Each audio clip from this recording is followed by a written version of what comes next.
Je m'appelle Atlas Reeves, mais la plupart des gens m'appellent simplement Reeves. Je suis marié à Lily, mon amour de lycée, depuis bientôt 6 ans. Nous avons décidé très tôt de ne pas avoir d'enfants tout de suite, accordant trop d'importance à notre indépendance. Peut-être un jour, mais pas avant la trentaine au moins. Lily et moi venons toutes deux d'un milieu modeste, ayant grandi dans la même petite ville industrielle, bien que sur des côtés opposés de la voie ferrée. Nos chemins ne se sont croisés qu'en dernière année, lorsque nous nous sommes retrouvés toutes les deux à la même foire universitaire en centre-ville. Lily était une excellente élève et a obtenu une bourse d'études complète pour étudier la comptabilité. Moi, en revanche, j'ai à peine obtenu mon diplôme. Mais ce qui me manquait en connaissances théoriques, je le compensais par mon intelligence pratique et une éthique de travail infatigable. À 16 ans, j'ai lancé ma propre entreprise de nettoyage de voitures, lavant et cirant des véhicules pour des concessionnaires locaux et des clients fortunés. À 18 ans, j'avais une équipe d'une douzaine de personnes travaillant pour moi et des contrats avec la moitié des parcs automobiles du comté. Pendant ce temps, Lily cherchait un emploi grâce à son nouveau diplôme. Lorsqu'elle s'est approchée de mon stand à la foire, CV en main, j'ai été immédiatement séduit. « Je ne cherche pas quelqu'un pour laver des voitures », a-t-elle dit avec un sourire embarrassé. « Mais peut-être que vous aimeriez quand même avoir mon numéro. » Je l'ai appelée avant qu'elle n'atteigne la table voisine et je l'ai invitée à dîner le soir même. 6 ans plus tard, nous nous sommes dit oui. Grâce à ce salon de l'emploi fatidique, Lily a décroché un poste de comptable débutante chez un grand fabricant de pièces détachées automobiles. En 5 ans, elle a gravi les échelons jusqu'à devenir responsable des comptes fournisseurs. Nous vivions assez confortablement avec nos 2 revenus et sans enfants. Quant à moi, mon empire de l'esthétique s'est développé, devenant le magasin de référence pour les propriétaires de voitures de luxe dans tout l'État. J'ai même décroché quelques clients célèbres. C'est drôle, en tant que préparateur de voitures, on finit par entendre toutes sortes de ragots croustillants. Les gens riches parlent librement devant le personnel, en supposant que nous sommes sourds ou muets. Cela aide aussi que j'ai un visage digne de confiance. Il n'était donc pas inhabituel qu'il y a environ 6 mois, un client de renom soit venu me voir après que j'ai fini avec sa Porsche 911, apparemment désireux de discuter. « Monsieur Reeves », m'a-t-il dit en me tendant sa carte de visite, « je suis Vince Sloan, détective privé. J'espérais pouvoir faire appel à vos services. » Je lui ai serré la main et lui ai demandé comment je pouvais l'aider, en supposant qu'il avait besoin d'une flotte de voitures ou de fourgons de surveillance. Mais j'étais loin du compte. « S'il te plaît, appelle-moi Vince », a-t-il insisté. « Je vais aller droit au but. Je travaille pour un client qui soupçonne sa femme d'être infidèle, ou du moins sur le point de l'être. La femme de mon client est comptable chez Pilon Autopart. Ils ont récemment embauché un nouveau directeur, un vrai requin nommé de clan Shaw. Shaw a la réputation de détruire les foyers, si vous voyez ce que je veux dire. Il s'est plaint et a invité la femme de mon client à dîner, en lui envoyant des fleurs, des textos coquins, tout le tralala. Pour l'instant, c'est du classique. Mais maintenant, il vise un rendez-vous pour le week-end. Nous avons beaucoup de pièces du puzzle, mais il reste encore quelques lacunes à combler. J'ai hoché la tête, intriguée mais toujours incertaine de ce que cela avait à voir avec moi. Puis j'ai compris que Lily travaillait chez Pilon. Soudain, j'étais suspendu à chaque mot de Vince. Il a dû sentir que mon intérêt était à son comble. J'espérais que tu pourrais nous aider à compléter ces derniers éléments, continua Vince. Ce personnage de Shaw, il laisse des petits cadeaux et des notes sur son bureau. Elle les lit et les jette dans sa poubelle. Votre équipe s'occupe des bureaux de Pilon, n'est-ce pas? Pensez-vous que vous pourriez demander à vos gars de garder un œil dessus, peut-être de récupérer les objets personnels qui finissent dans sa poubelle et de me les transmettre? J'ai vérifié cela avec mon équipe juridique. C'est totalement honnête puisque c'est de la foutaise. J'ai également le feu vert de son employeur. J'ai haussé un sourcil à cette dernière remarque. Pourquoi Pilon accepterait-il de laisser un espion espionner l'un de ses employés? Vince a dû lire dans mes pensées. Il a sorti une carte de visite et l'a glissée sur mon bureau. Voici la ligne directe du PDG si vous ne me croyez pas. Appelez-le. Il préfère ne pas avoir à faire face à l'inévitable procès pour harcèlement sexuel si ce show dépasse les bornes. Un peu d'espionnage industriel est un petit prix à payer pour éviter ce genre de désordre. Le nom du PDG sur la carte m'était familier. Je l'avais déjà dans mes contacts. Sans rien dire à Vince, j'ai sorti mon portable et j'ai composé le numéro. Il a décroché à la première sonnerie. Atlas, je sais pourquoi tu m'appelles, a-t-il dit sans préambule. Je sais que Vince Sloan est assis dans votre bureau. Vous avez toute autorité pour lui transmettre, ainsi qu'à son équipe, tout document extérieur à l'entreprise. Je demande à mon avocat de rédiger une lettre officielle le précisant. Vous l'aurez dans votre boîte mail d'ici 1 heure. Je dois y aller, Vince m'attend dans le hall. Mais appelez-moi directement si vous avez besoin d'autre chose. Sur ce, il a raccroché avant même que je puisse dire un mot. Je me suis retourné vers Vince, qui souriait comme le chat qui a mangé le canari. J'ai simplement hoché la tête. Très bien, je suis partante. Fais-moi le compte-rendu complet et je demanderai à mes gars de commencer à trier ces déchets. Je les trierai moi-même ici au magasin et tu pourras passer chaque matin à 10 heures pour les récupérer. Ça travaille pour toi? Vince a tendu la main par-dessus le bureau pour me serrer la main. Parfait. Un coursier me déposera un dossier demain matin avec des photos et plus de détails. Mais en général, soyez attentifs aux reçus de déjeuners conviviaux ou de dîners tardifs, aux mots doux, aux livraisons de fleurs, à ce genre de preuves irréfutables. Une fois le plan en place, Vince a décollé et j'ai convoqué une réunion avec les chefs d'équipe pour les informer de la mission secrète. Pendant les 2 mois suivants, nous avons travaillé en étroite collaboration avec Vince et son agence. Finalement, il est venu me voir et m'a dit qu'ils avaient plus que suffisamment de preuves. La femme s'est enfuie avec Shaw après un long déjeuner et les gars de Vince ont pu les suivre jusqu'à un motel. Le client a demandé le divorce le jour même. Après cela, la vie est revenue à la normale, du moins c'est ce que je pensais. Environ 1 semaine plus tard, j'ai remarqué que Lily semblait distraite et nerveuse, qu'elle vérifiait constamment son téléphone et qu'elle était inhabituellement secrète avec son sac à main et son sac d'ordinateur portable. J'ai essayé de lui demander avec désinvolture si tout allait bien, mais elle m'a repoussé en disant que c'était juste le stress au travail. Elle travaillait aussi de longues heures au bureau. Au début, je n'y ai pas prêté beaucoup d'attention. Elle devait payer ses impôts trimestriels et c'était sa période la plus chargée de l'année. Mais ensuite, Mona, l'une de mes employées les plus expérimentées, qui travaillait avec moi depuis que j'étais une entreprise individuelle, a demandé à me parler en privé. Mona était plus qu'une employée pour moi.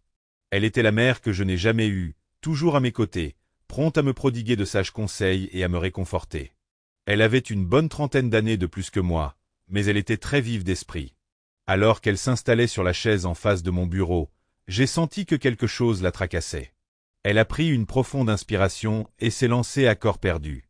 Atlas, chérie, je ne sais pas trop comment te dire ça, alors je vais te le dire tout de suite, commença-t-elle, les sourcils froncés d'inquiétude. Tu te souviens, il y a quelques mois, quand nous aidions ce détective. J'ai hoché la tête, mon front se plissant. Où voulait-elle en venir? Eh bien, comme tu le sais, mon itinéraire a changé et je m'occupe maintenant des bureaux de Pilon, continua Mona avec prudence. Et cet homme que vous surveillez tous, ce Shaw, je l'ai vu fouiner autour du bureau de Lily. Mon sang s'est glacé. Je lui ai fait signe de continuer.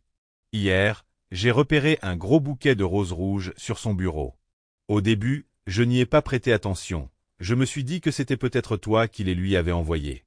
Mais ensuite, j'ai vu la carte. Elle a fouillé dans sa poche et en a sorti une petite enveloppe, qu'elle a glissée vers moi. Je l'ai récupérée dans sa poubelle. J'ai pensé que tu devrais la voir. Les mains tremblantes, j'ouvris la carte et lus le message.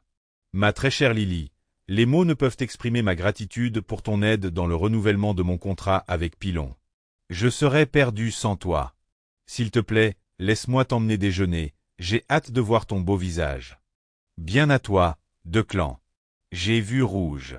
Le langage fleuri, les suppositions audacieuses, tout cela m'était trop familier. Je me suis souvenu de la première impression de Vince sur ce Declan Shaw, de la façon dont il s'attaquait aux femmes seules ou négligées, les éloignant de leur mari avec des flatteries vides et de fausses promesses.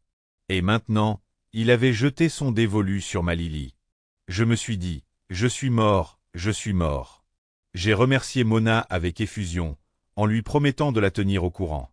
Elle m'a serré l'épaule pour me rassurer en quittant mon bureau, me jetant un regard compatissant. À la seconde où la porte s'est refermée derrière elle, j'ai attrapé mon téléphone et composé le numéro de Vince. Il a répondu à la 2e sonnerie. « Atlas, à quoi me vaut ce plaisir ?» demanda-t-il d'un ton jovial. Je lui ai rapidement parlé des informations de Mona, mes mots coupés et teintés d'une rage à peine contenue. Vince a laissé échapper un sifflement bas. J'avais le sentiment que Snake serait à nouveau à l'affût. Je le suis toujours. Il semble que tu sois le troisième mari à rejoindre le show Survivor Club. Les deux autres, se connaissent-ils? Demandai-je, l'esprit déjà en ébullition avec des idées sur la façon de procéder. Vince rigola sombrement. Ils le savent maintenant. Et ils ont accepté de partager mes honoraires pour le surveiller 24 heures sur 24, 7 jours sur 7. Tu veux participer à cet arrangement? Absolument, répondis-je sans hésiter.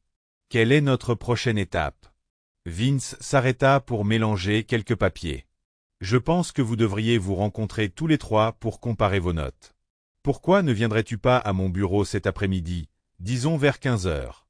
J'aurai les deux autres ici et nous pourrons élaborer une stratégie. À 14h55 précise, j'ai franchi les portes de l'agence de détective de Vince, l'adrénaline déjà au rendez-vous. Il m'a accueilli d'une poignée de main ferme et m'a fait entrer dans une salle de conférence où étaient assis deux autres hommes, l'air tout aussi anxieux et énervés que moi. Vince a fait les présentations rapidement. Atlas, voici Gab Delaney et Hank Bridge. Gab, Hank, voici Atlas Reeves. Il s'avère que vous êtes tous les trois membres d'un club très malchanceux. La femme de Gab travaille avec Shaw à Pilon. La femme de Hank est enseignante et Pilon sponsorise l'équipe de robotique qu'elle entraîne. Shaw a encadré l'équipe, en utilisant cela comme excuse pour se rapprocher d'elle. Atlas vient d'apprendre que Shaw fait maintenant des avances à sa femme Lily, qui dirige la comptabilité chez Pilon. Nous avons tous échangé des hochements de tête sinistres en signe de solidarité. Vince nous a présenté les preuves qu'il avait recueillies jusqu'à présent. Des reçus de dîners conviviaux, des mots d'amour, des textos et des emails suggestifs. Shaw était prévisible. Il avait la même stratégie pour chaque femme, les couvrir d'attention, leur faire sentir désirées et appréciées, leur promettre la lune. Il semble apprécier que son mari le sache, expliqua Vince avec dégoût. Il veut qu'elle se sente impuissante, comme s'il était le meilleur homme. Ce type est un véritable chef d'œuvre. Rien que l'année dernière, j'ai documenté une douzaine de divorces qui remontent à lui. J'ai fait quelques recherches et j'ai découvert que Pilon n'en est pas non plus à son premier rodéo. Il avait un joli petit trafic à son dernier emploi à Chicago jusqu'à ce qu'il soit poursuivi en justice par un groupe d'ex-conjoints en colère. Pilon a trouvé un arrangement à l'amiable et l'a envoyé ici. On dirait qu'ils viennent de le lâcher sur une nouvelle génération de cibles. Gab frappa du poing sur la table, le visage couvert de rage. Nous devons arrêter ce salaud. Il faut lui donner une leçon. Je ne vais pas le laisser détruire ma famille. J'ai deux petites filles à la maison. Elles ont besoin de leur papa. Hank et moi avons murmuré notre accord. Vince a levé la main. Je suis avec vous, messieurs. Mais nous devons agir intelligemment. Nous ne pouvons rien faire qui puisse compromettre l'enquête ou toute action judiciaire future. Voici ce que je propose. La réunion s'est terminée avec nous tous sur la même longueur d'onde. Vince a créé un groupe de discussion pour que nous puissions partager les nouveaux développements en temps réel. Gab et Hank semblaient se réconforter de ne pas être seuls dans ce cauchemar. Nous nous sommes serrés la main et nous sommes séparés. Au cours de la semaine suivante, le comportement de Lily est devenu plus erratique. Certaines nuits, elle était très affectueuse, d'autres fois, elle était froide et distante. J'ai fait de mon mieux pour faire comme si tout était normal. La dernière chose que je voulais, c'était lui faire croire que j'étais au courant de son petit secret. Puis, un soir, Mona s'est pointée à la maison. J'ai été surpris de la voir, mais je l'ai invitée à entrer.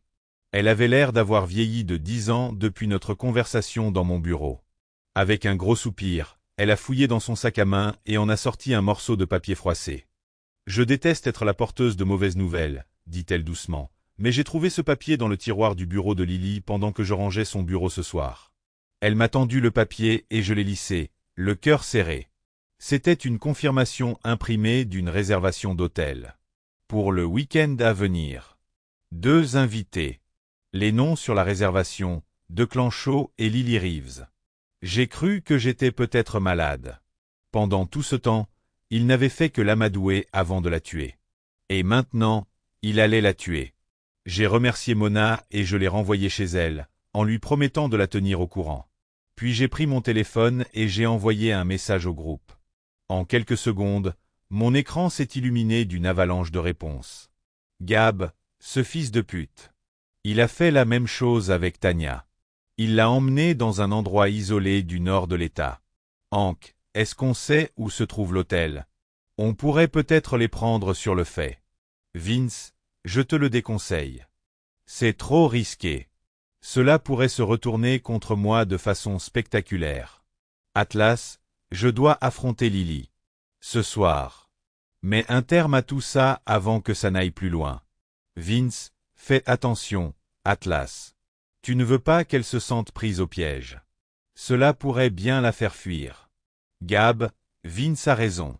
Quand j'ai confronté Tania, elle s'est mise sur la défensive, disant que j'étais paranoïaque. Tu m'as fait tourner en bourrique. Hank, et alors? On reste les bras croisés et on laisse faire? On le laisse gagner? Atlas, aucune chance. J'ai une idée. Mais j'aurai besoin de toute votre aide pour y parvenir. J'ai exposé mon plan. C'était un coup de main, mais je n'avais plus d'option. Gab et Hank ont rapidement proposé leur aide. Même Vince a accepté de jouer son rôle. Nous avons convenu de nous recontacter le lendemain matin pour finaliser les détails. Je suis resté debout la moitié de la nuit, à ruminer chaque scénario, à me remettre en question. Mais au final, je savais que je devais me battre pour mon mariage. Pour Lily. Même si cela signifiait la perdre au passage. Le lendemain matin, j'étais à cran. J'arrivais à peine à avaler mon café et mon pain grillé. Lily, elle, était toute souriante et bavarde. Ça me rendait malade de penser qu'elle jouait à l'épouse aimante alors que je savais ce qu'elle préparait dans mon dos. À 10 heures précises, la sonnette de la porte a retenti. Je me suis levé d'un bond pour répondre avant que Lily ne puisse le faire. Sur le perron se tenait un homme au visage impassible, vêtu d'un costume bon marché. « Atlas Reeves » demanda-t-il d'un ton bourru. J'ai hoché la tête. « Tu as été servi. » Il m'a mis une enveloppe en papier craft dans les mains et a tourné les talons.